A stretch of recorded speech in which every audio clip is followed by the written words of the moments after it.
મહેનત કરીએ તો પરિણામ આપણા સુધી આપવા વાર લાગવાની નથી.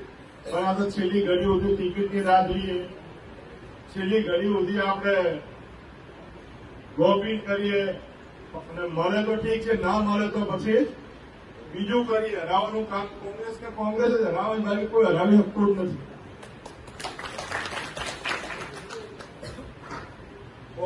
કોંગ્રેસ સિવાય બનાસકાંઠાનો ઇતિહાસ જોયો છે. આજ સુધી કોંગ્રેસને જે પણ નુકસાન થયું કોંગ્રેસના લોકો જ કર્યું છે. બહારના પણ લોકો આવી કરતા નથી. લોકોને વોટે આપવા આવે છે આપણને, પણ ક્યાંક આપણે કરતા છે. આ વખતે કદાચ બનાસકાંઠાના પરિણામમાં એક આપણને મોટું નુકસાન થયું હતું લગ્નગાળું. લગ્ન સિઝન એટલી હતી કે કોંગ્રેસનું મૂળભૂત વોટ બેંક આપણે બુથ સુધી લઈ જઈ શક્યા નહીં.